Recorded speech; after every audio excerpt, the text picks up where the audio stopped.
Coming up on the Elon Phoenix Weekly, we step back and review the men and women's basketball seasons. Sprint into the mindset of the track team. And watch as multiple Elon teams come together to serve the community.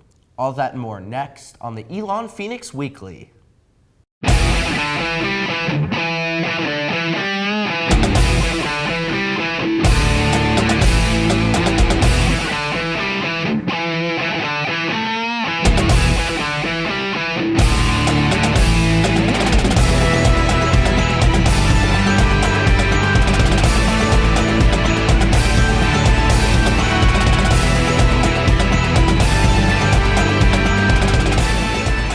Welcome back to the Elon Phoenix Weekly.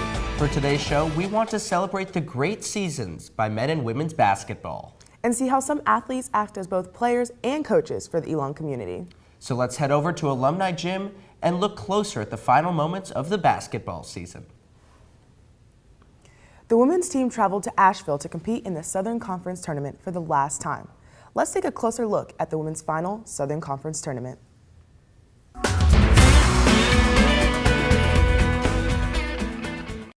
The women's basketball team would end the regular season with a 14-15 record and a 9-7 record in conference play. This would land them the 5 seed and a date with the number 4 seeded Appalachian State Mountaineers in the second round of their final Southern Conference tournament.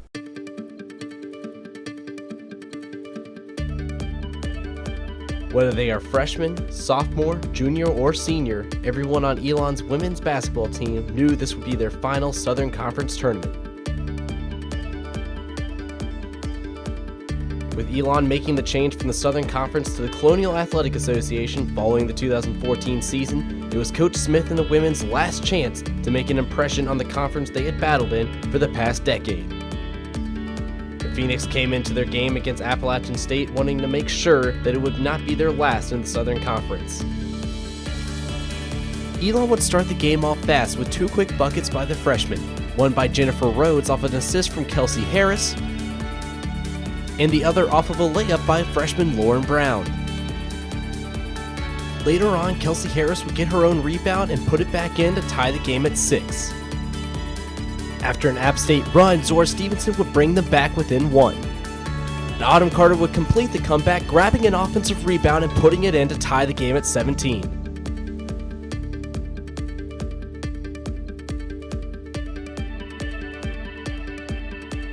Before the half, freshman Lanier Ruffin would grab an offensive rebound and hit the cutting Kelsey Harris to give the Phoenix a 21-20 lead at the half. In the second half, Zora Stevenson would drive the baseline and make a pull-up jumper to tie it at 25. A jumper by Lauren Brown would give the Phoenix their first lead since the beginning of the half. Jessica Farmer would then extend the lead to 5 after making 2 free throws and hitting a pull-up jumper from the top of the key. This would get the Phoenix bench going into a timeout with a 7-point lead.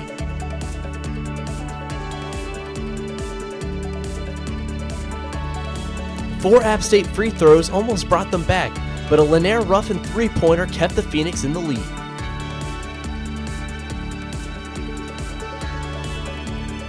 And after another Elon Phoenix timeout, freshmen Jennifer Rhodes and Lauren Brown would combine for the play of the game on a Jennifer Rhodes steal and a Lauren Brown finish for the layup.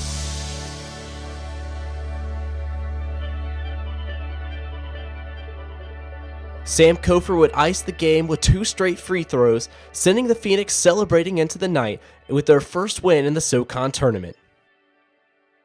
An impressive and tough performance by the Phoenix would propel them into the semifinals of the Southern Conference tournament, where they would face the number 1 seeded and undefeated Chattanooga Mocs. While the women's team did not bring home the trophy this year, they look forward to coming back next year even better than before. The men's basketball senior class that's been deemed the Core 4 is down to the end of their run in the maroon and gold. Their final stop on the journey, the Southern Conference Tournament.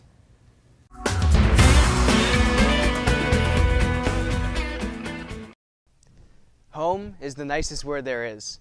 And for Elon Phoenix basketball, home is here, Alumni Gym. Home is loud, rowdy, rambunctious, and every other adjective opponents hate describing the gym as on game day. But after 31 hard-fought games this season, Elon's men's basketball team had to leave the friendly confines of Alumni Gym and head to Asheville for the Southern Conference Tournament. Elon earned the 4th seed for the tournament held at the U.S. Cellular Center and faced off against the 5th-seeded Western Carolina Catamounts. This year, the team split their 2 matchups, with the Phoenix winning at Alumni Gym and the Catamounts taking the game played in Cullowhee.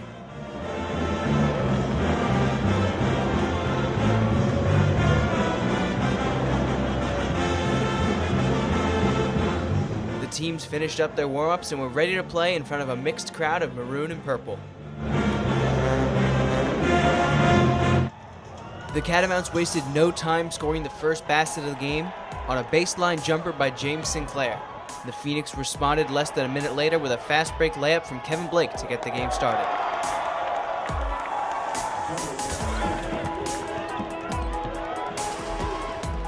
It was a slow developing defensive struggle early on, but Elon jumped out to an early lead behind solid shooting by Riley Beaumont.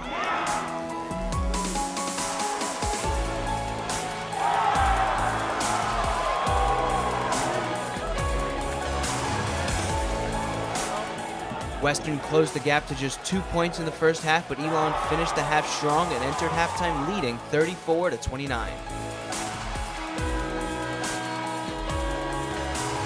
The second half started with a lot of back and forth scoring, but Elon sustained a lead and was still up 11 points with 12 to play. But a 4-minute field goal drought for the Phoenix and clutch 3-pointers from Rhett Harrelson on Western Carolina cut the lead to just 3 points with 9 minutes to play. And with 4 minutes left, the layup by Tawaski King put Western Carolina up by 1 point. Western extended their lead to 5 with just 20 seconds left before the Phoenix mounted one last desperate comeback.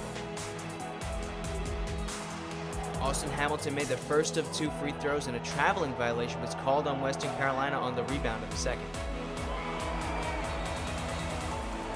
Riley Beaumont made a cutting layup on the inbounds to bring the Phoenix within 2 with 9 seconds to play. On the inbounds play, Elon's defensive substitution worked perfectly, and they got the ball back with 6 seconds to go. Unfortunately, a desperation 3-pointer wouldn't fall, and the Phoenix came up just short in their tremendous last-second comeback. Final score from Asheville was Western Carolina 66, Elon 64. Alumni Gym is quiet and empty, a rare occurrence lately. Normally, it's packed to the brim with fans standing and cheering on the Phoenix for 40 straight minutes of game time, and today, it's empty. And I'm not surprised. I can't compete with what normally brings such an excited crowd here. I can't shoot a picturesque 3-pointer like Jack Eisenbarger's done more times than any member of the Phoenix has in the school's history. I can't throw down a tremendous dunk like Lucas Troutman's done to get the crowd going so many times in this gym. I don't have the athleticism and body control to score a basket by any means necessary like Sebastian Koch has to put the crowd in awe. And I definitely don't have the sheer will alone like Riley Beaumont has to get this crowd going. It's also said that home is where somebody notices when you're gone. So for this team, for Jack Eisenbarger, for Lucas Troutman, Sebastian Koch, and Riley Beaumont, home will always be Alumni Gym. It was an undeserving end to a great career for these seniors. But Coach Matheny and the team will be back and ready to contend once again next year. And that brings us to today's trivia.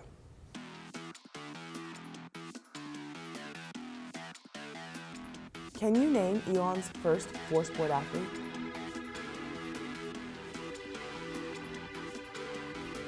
The answer coming up later in the show. It's time for our first commercial break, but first, let's take a look at some upcoming games for the Phoenix.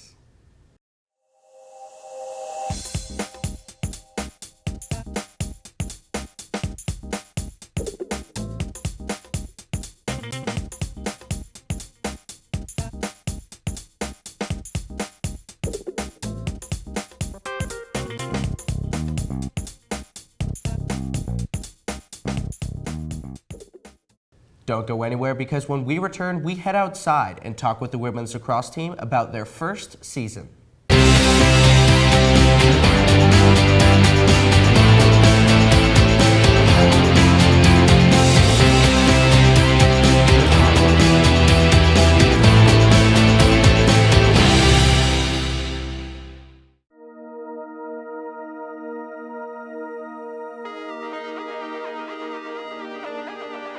You're watching the Elon Phoenix Weekly on ESPN2.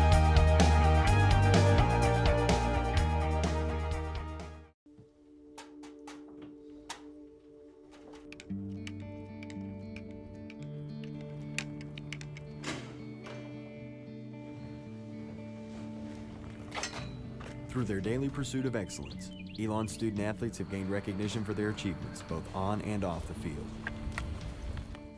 Building a winning tradition takes hard work and dedication. Dedication to the Maroon life. Where success is not only measured by just wins and trophies, but also by the knowledge we gain. At Elon, we're more than just athletes.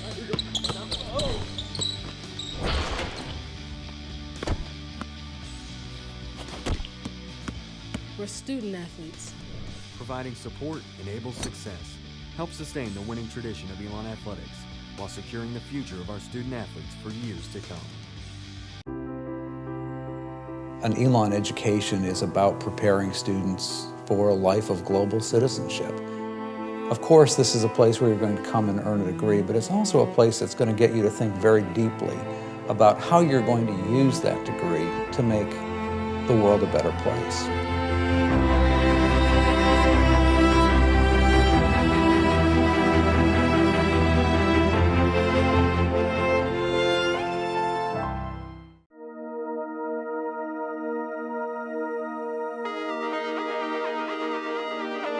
Now back to the Elon Phoenix Weekly on ESPN2.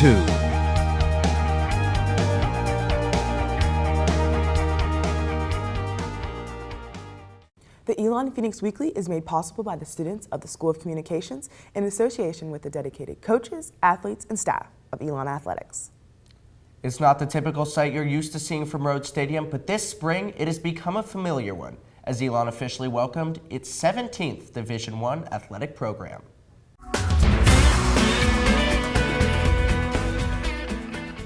It's not something we talk about a whole lot. We all know how special it is and that this is such an awesome, amazing opportunity that not many people can say they're a part of. On Friday, February 7th, a plan 2 years in the making finally became a reality. For the first time in history, Elon fielded a Division I women's lacrosse team, and minutes into their first game, they were already filling up the record book. Freshman Sloan Kessler put the first ever point on the scoreboard for the Phoenix. That is probably one of the biggest accomplishments I could think of. I mean, that was really exciting. That definitely ranks high up on my list. I'll remember that day forever. The word youth is often thrown around in sports. For this team, youth takes on a whole new meaning, with 2 seniors, 2 sophomores, and 21 freshmen on the squad. We just finished our high school season. That was our last lacrosse season, so adjusting to the pace of college lacrosse, it's definitely so much faster. This imbalance in age can make for an interesting team dynamic, but for this group, they blended from the beginning. The 2 seniors and the 2 sophomores right away got us acclimated to Elon in general, and then when we stepped on the field for the first time, we all just we were friends, and that kind of made everything gel quicker. Though experience on the field is clearly lacking for the Phoenix, the seniors see it as a strength. Since we're a new team, we didn't really have to fit anyone into something that already existed. We could all just build off of one another. One of the major reasons that the new program has been so successful this season has been the camaraderie amongst all of the Elon student athletes. Very supportive. I think everyone's excited to watch us at home and hopefully get our first win and then just be successful in the years to come. Even though this is their first season as a Division I program, they are still holding themselves to high standards and expectations. I think going forward, we're going to try to just get better every single game. That's what it's all about, getting better in practice every single day. We really want to win in front of our home fans in the football stadium. And then, looking ahead, we're all about the conference games, and we're going to try to win that conference championship and get into the tournament. The first keep coming for the Phoenix. They were able to get their first ever win at Road Stadium and followed that up with their first ever conference win in the Atlantic Sun Conference against Detroit. Though young, this squad looks to have a promising future ahead. Now, the answer to today's trivia. Earlier we asked, can you name Elon's first 4-sport athlete? The answer, Joe Newman. Newman accomplished this feat during 1920 to 1921 when he lettered in football, basketball, baseball, and track. With races that can last less than 15 seconds, a sprinter's mind, like their body and fitness, must be well molded to perform at the crack of a gun. We take a look inside the sprinter's mind.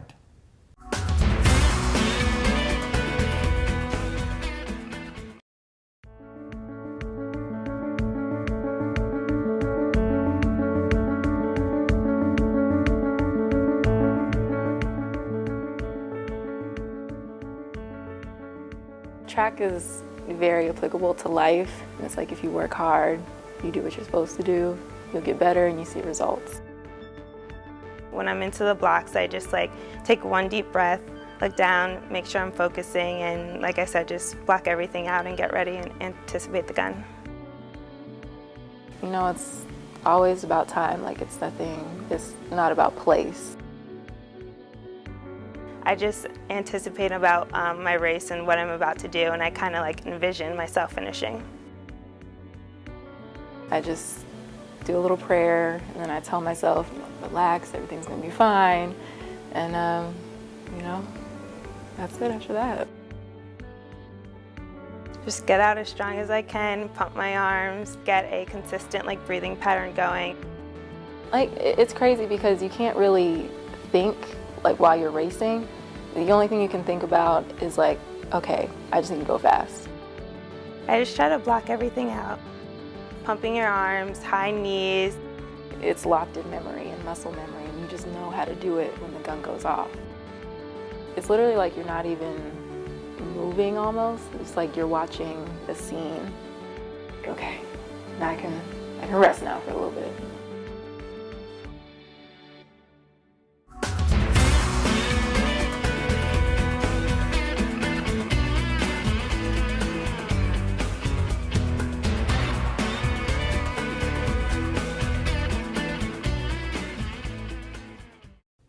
The Elon women's track program is transitioning now between an indoor and outdoor season and will look to set fire to the track this spring.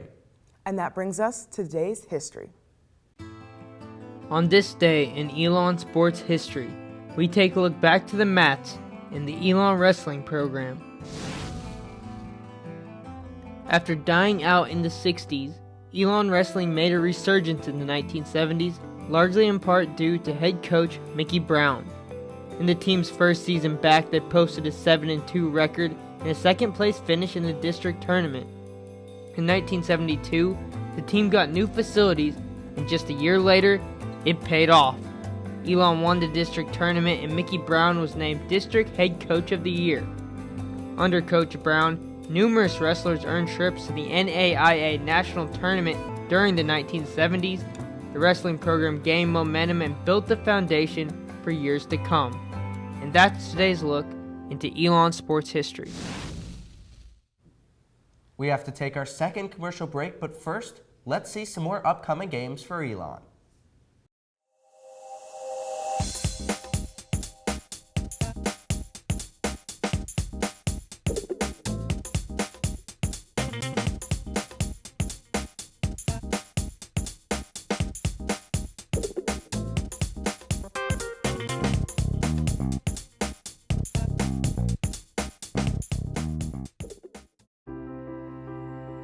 An Elon education is about preparing students for a life of global citizenship. Of course, this is a place where you're going to come and earn a degree, but it's also a place that's going to get you to think very deeply about how you're going to use that degree to make the world a better place.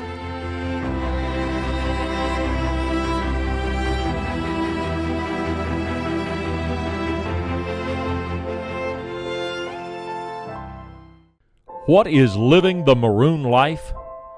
It's more than just the hustle and the sweat. It's more than just the pain and the frustration. It's more than just the triumph and the glory. The Maroon life is you. Yes, you. You, the athlete, striving to be at your best day in and day out. You, the alumni who have been in the stands supporting Elon for years. You, the fans who stream into games hours before kickoff, and you, the little ones who will be the next generation of Phoenix fans. You are what drives Elon Athletics, and you are the reason we do what we do.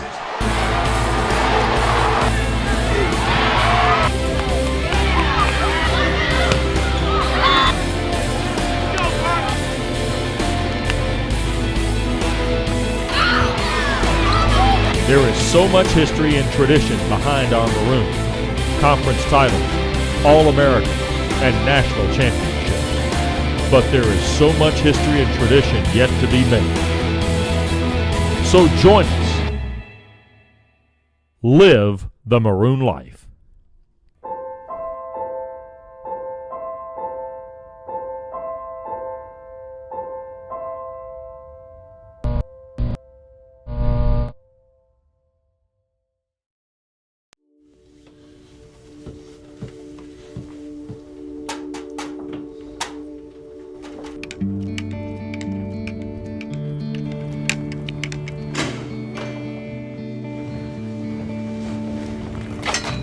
Through their daily pursuit of excellence, Elon student athletes have gained recognition for their achievements both on and off the field.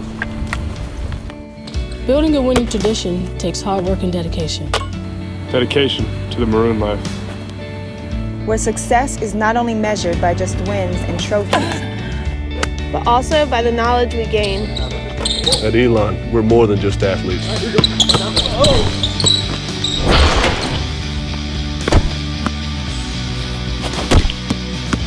We're student athletes. Providing support enables success. Help sustain the winning tradition of Elon Athletics while securing the future of our student athletes for years to come.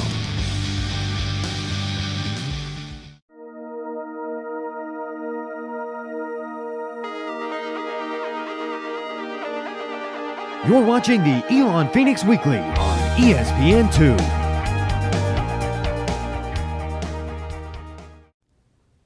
Welcome back to the Elon Phoenix Weekly on your ESPN2 local sports break.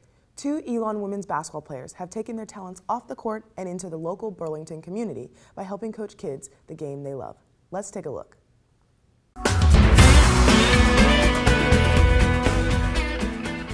Basketball players Josefa Bouma and Nicole have been learning the game of basketball throughout their playing careers.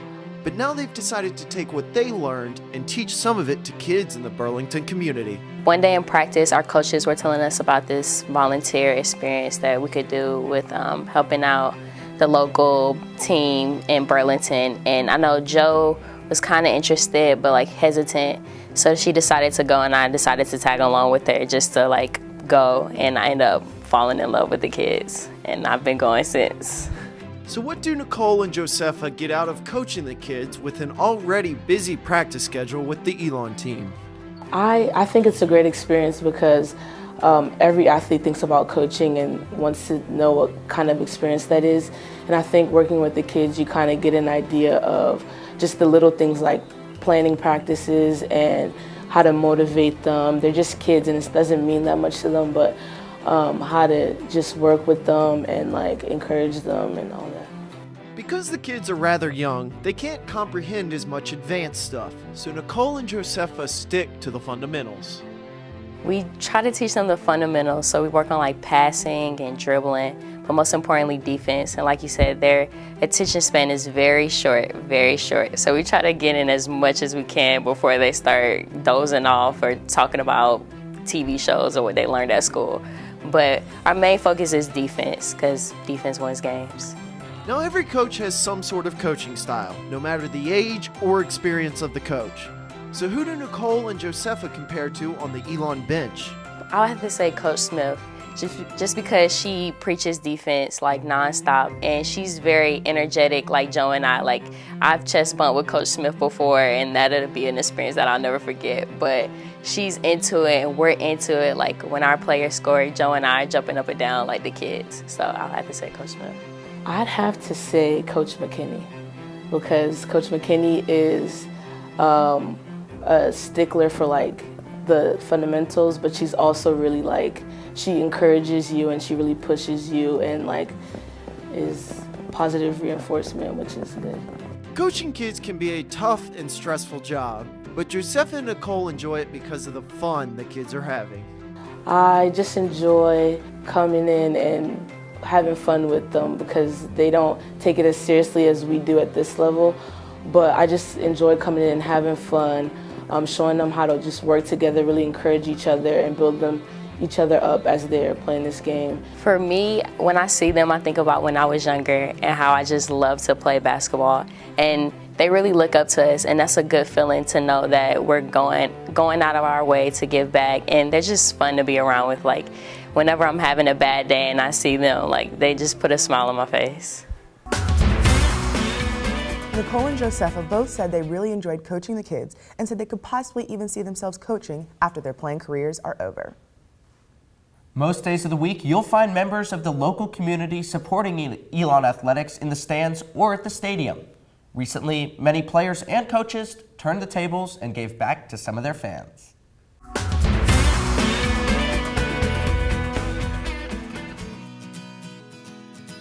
Chilean Bingo gave Elon Athletics an opportunity to give back to the local community. Players and coaches helped allied churches of Alamance County collect non-perishable food donations. Student athletes were excited for another chance to get involved with the organization. They served chili and passed out the bingo supplies. Well, we've worked with allied churches before in the past. We've done community service with them with their Halloween events with kids and other events. So they reached out to us and said, we have another event coming up. We'd love for you guys to come and join if you need community service. So as the SAC president for Elon Athletics, I let other teams know about it, but our team was happy to do it. We love spending time with these guys, and we thought it would be a fun event. For some athletes, it meant a lot to see their fans outside of a game setting. So exciting. You don't understand, like, to see people and to be on the same page. We're not on the court and they're not in the stands, and it's vice versa. We're all equal here and going for a great cause. The evening gave players and coaches the opportunity to combine competition and community service. It's always good to get out and spend time in a different atmosphere, and what better way to do it than to play bingo. We're having a great time tonight, and I haven't won yet, but I'm looking forward to getting a win. We're excited because the director of Allied Church, Kim, she's been a guest coach at our games. She's come to support us for our games, and so, you know, we definitely want to return the favor and support Allied churches because they're a great organization for a great cause. And I think anytime that you serve your community, you know, it's an awesome thing to do. Yeah, it's great. I mean, one of the most important things about having fans is being a part of the community, because you're not going to have people in the stands if you don't build relationships. So it's great to come out here and support each other, and we do the same thing at sporting events too. So it's awesome. Well, again, you know, our girls want to give back to everybody because the community is huge for us here, and so when they show up for our games, the girls get to know them, and you know, it's a family away from home. You know, the girls are away from their own family, so it's just built a relationship here for us to have families right here in town. And I tell you what, when you're doing things off the field the right way, then you'll do the things on the field the right way, and we are really trying to push that with our girls, and we have no problem because we have great young ladies, and so they're willing to give back, and so everything works out real well for us. Keep an eye out for Elon athletes making more appearances in the Burlington community as they use their talents to not only shine in their sport, but to also set the example all around the area. That's our show for today. If you missed anything or want to watch it again, be sure to check us out on YouTube at youtube.com/Elon Phoenix Weekly. You can also watch us on Time Warner Cable, channel 1083, to watch us on demand. Also be sure to visit elonphoenix.com, your #1 source for all the maroon and gold buzz. On behalf of our producers and crew here at the show, we hope you continue to have a spectacular weekend. For the Elon Phoenix Weekly, I'm David Perel. And I'm Zora Stevenson. See you next week.